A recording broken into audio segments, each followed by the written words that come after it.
Hi, it's August 27, 2020.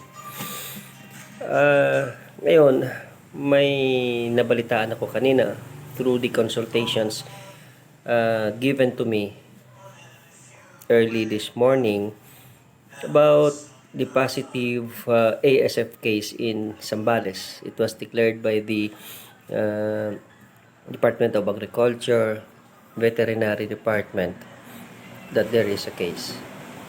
Now, ngayon, since there is no known cure for ASF, ang gusto ko mangyari is we are going to talk about preventive management. Sa preventive management, hindi na tayo magkikwentuhan dito or magbobolahan regarding the technical terms, Salmonella, E. coli.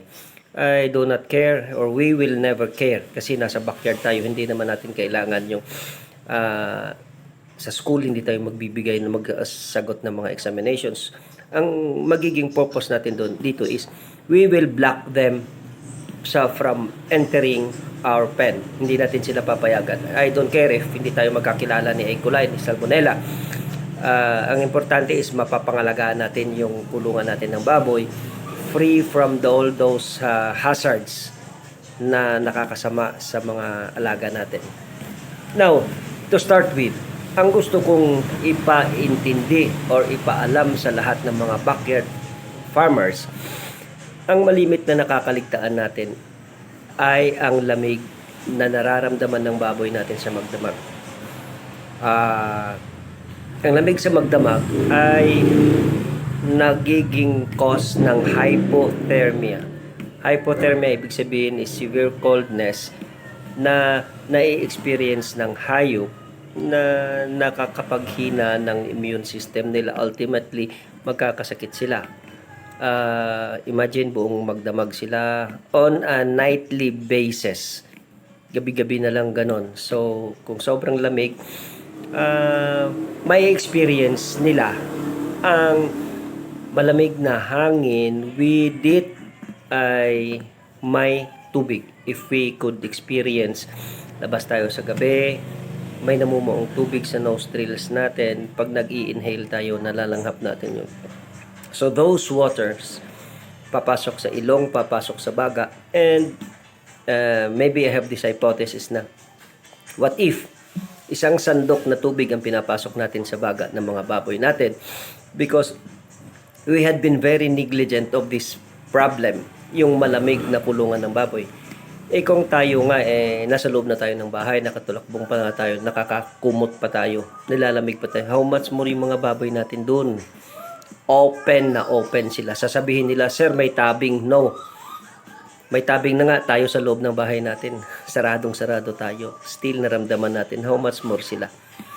And araw-araw. So yung tubig na yun at pumasok sa baga natin, it will cause a possible pneumonia.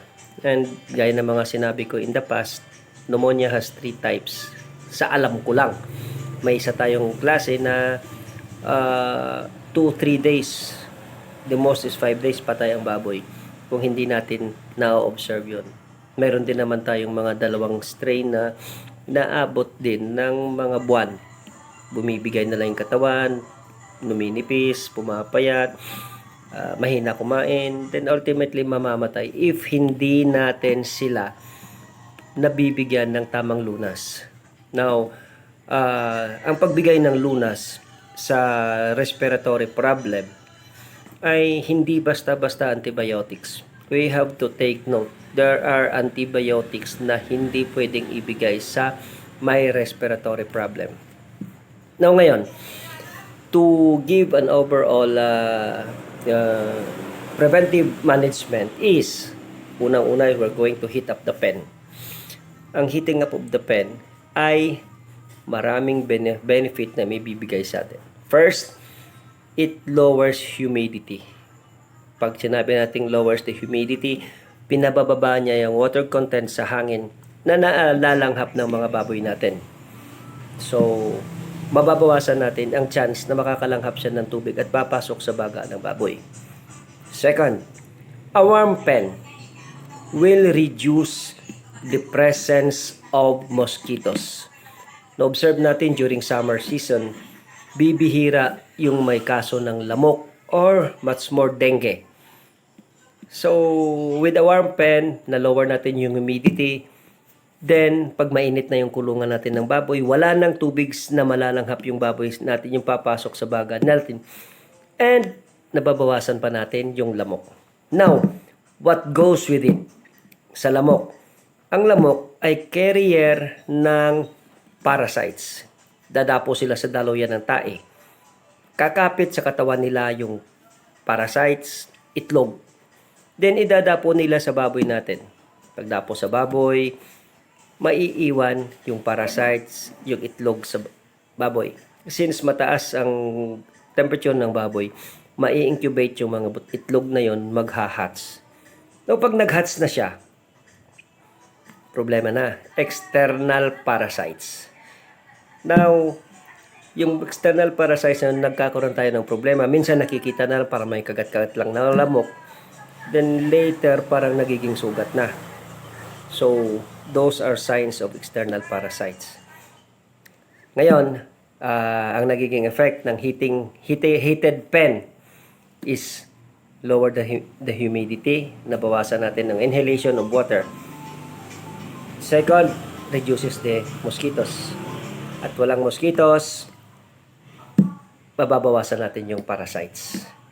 So, that will help our overall management against a lot of benefits pagka mainit ang kulungan natin ng baboy.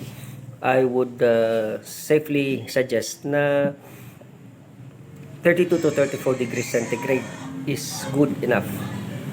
Meron akong mga previous posts and comments on how to heat up the pen or whatever way na gusto nyong painitin yung kulungan nyo ng baboy.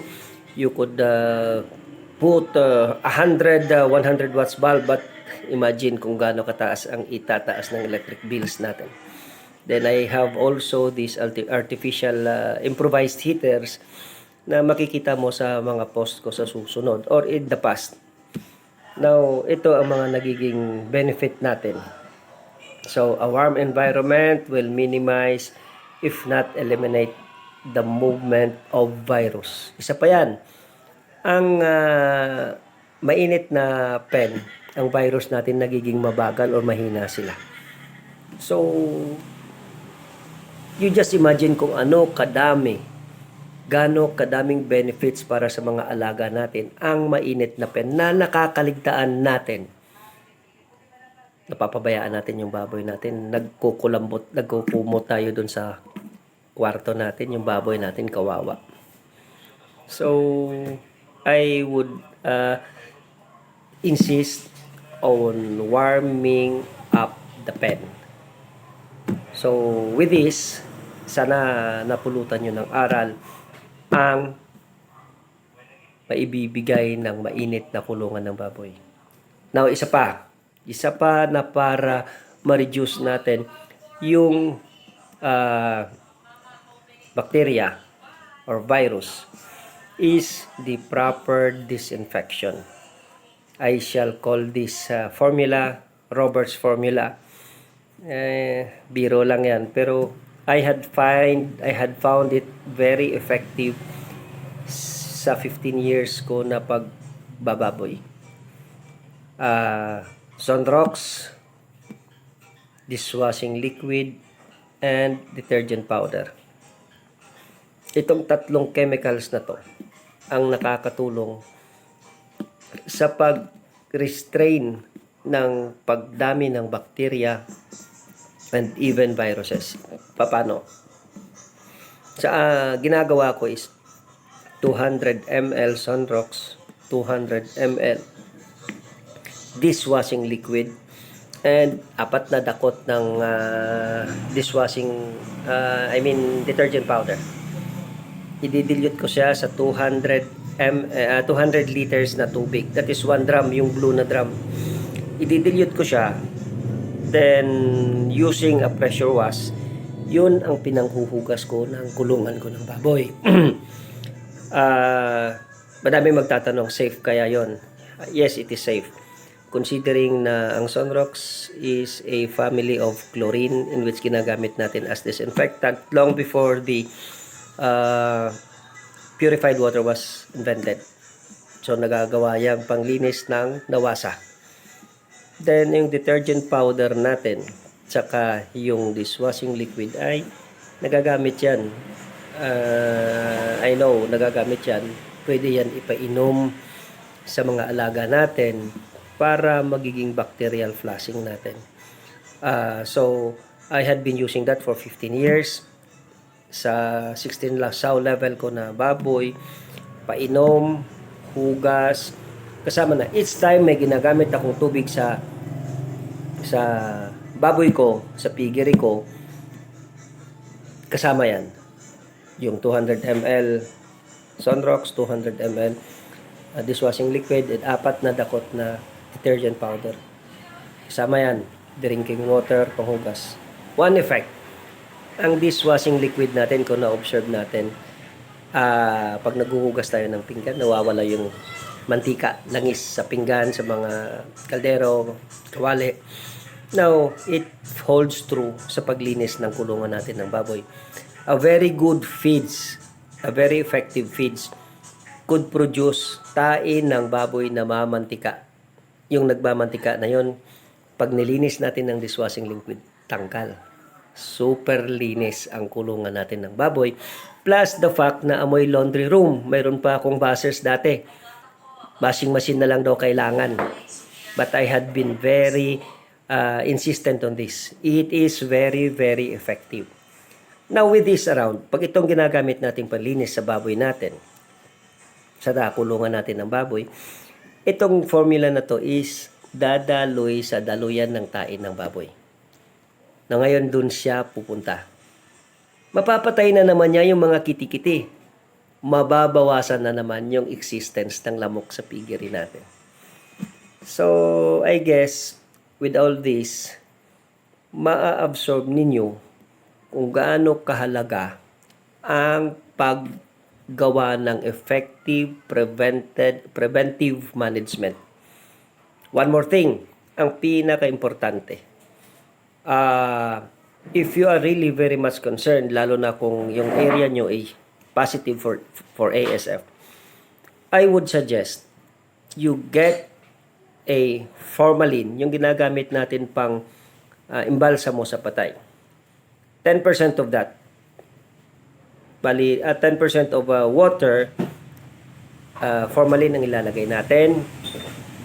Then, pwede gamitin natin yung knapsack sprayer, yung ginagamit ng farmer sa pag-spray ng palay. That is 16 liters. So, 1.6 liter na formalin, ilalagay mo, i-dilute mo siya. Then, spray mo siya sa perimeter ng piggery mo. You just make sure na hindi aabot yung amoy dun sa baboy. It's not good for the health ng baboy natin.